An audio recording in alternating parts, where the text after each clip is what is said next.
So the future of Chainsaw Man probably has been on a lot of people's minds ever since the conclusion of the first part, and we're still currently waiting for its incoming continuation. The part that it left off on gave us some insights on where the story is going, and not in any vague way, so from this we're able to pick up some ideas on where the story is heading for its next part.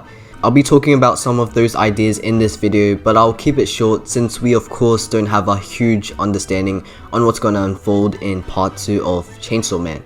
We don't know. Fujimoto might do something shocking again, maybe something as big as when we first saw the Darkness Devil.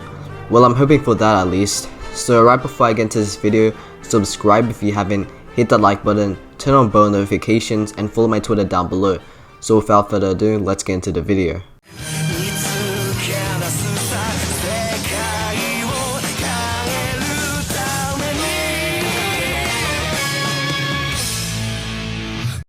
Fighting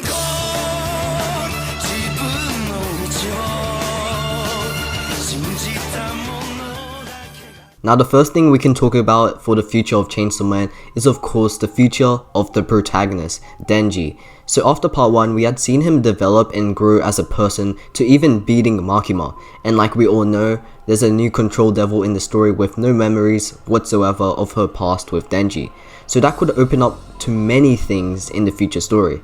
In part 2, she could slowly regain some of her memories back and could face an internal conflict with herself where Denji would need to come in and do something. I don't know, it could happen and she might become a minor or big antagonist from that. But personally, I would like her to stay side by side with the main character and form a pretty good friendship with him, which parallels Denji's past friendship with Pochita. Also, Denji plans to take care of the new control devil well enough so she can't become like her past self. He doesn't want her to go through the same thing like last time, and this time he's here to make it work. Now, Denji's life has drastically changed. He's kind of famous, and in the story now he could be seen as some kind of hero to the people of where he lives. They even call him Chainsaw Man, which is amazing. Someone who grew up with no one noticing him all too much finally gets a large majority calling out to him. We also know now that he's heading to a high school, so we're going to be seeing his life there and how it goes. It's good that he's finally going to school now because, as we know, Denji is a bit dumb and needs to learn a few things. So we'll probably be getting a few slice of life chapters, maybe about 20 before we cut back to all the devil stuff. It's really gonna feel pretty fresh going into a more calmer side of Chainsaw Man because the last chapters have been pretty crazy within each panel. I also want to see how Fujimoto handles Denji's interactions with people his age now, since he's been mostly hanging out with adults. So let's see how he goes into his high school life. Now after about 20 or so chapters of slice of life, like I said before, we can start getting back into the devil business and see some new introduced devils. I'm really certain we would see the Darkness Devil come back in part 2, as well as the rest of the primal devils.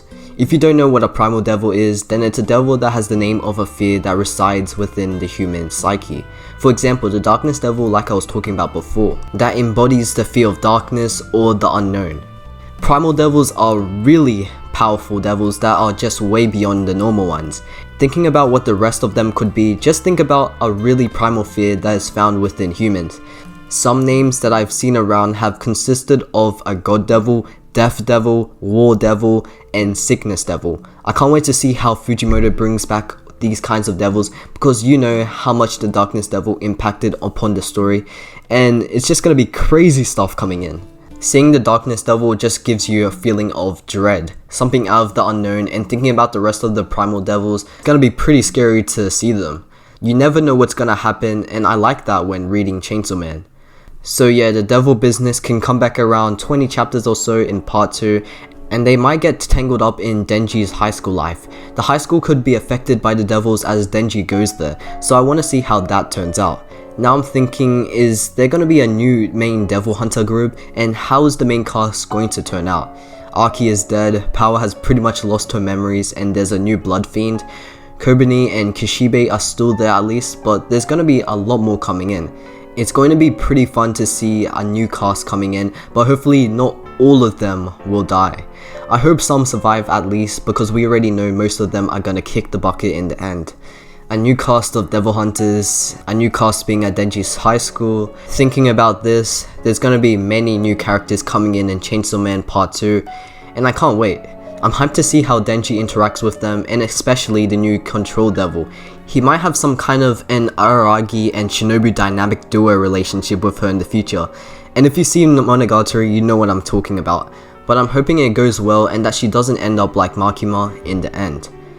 While we're still on the topic of the future of Chainsaw Man, let's talk about the anime because, man, that trailer was amazing. Just looking at that animation, you know Chainsaw Man is in good hands.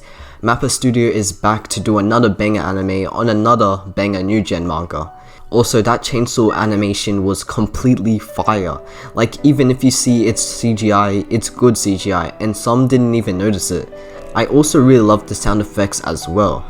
Man, this Chainsaw Man anime is gonna be amazing. I'm hoping it will be anime of the year if it adapts all of part 1, but if it doesn't finish the whole of part 1, I hope it goes up to at least the International Assassins arc, and finishes at the Darkness Devil as well. That would be great, but if Mappa goes ahead and finishes all of part 1, and in a good way as well, then anime of the year easily, if it doesn't have tough competition. So that's where I'm gonna end it off for today. Hopefully you did enjoy, and if you did, make sure to comment some more video ideas in the comments below. But like always, subscribe if you haven't, hit the like button, turn on bell notifications, and follow my Twitter down below. It's been Endless Requiem, peace.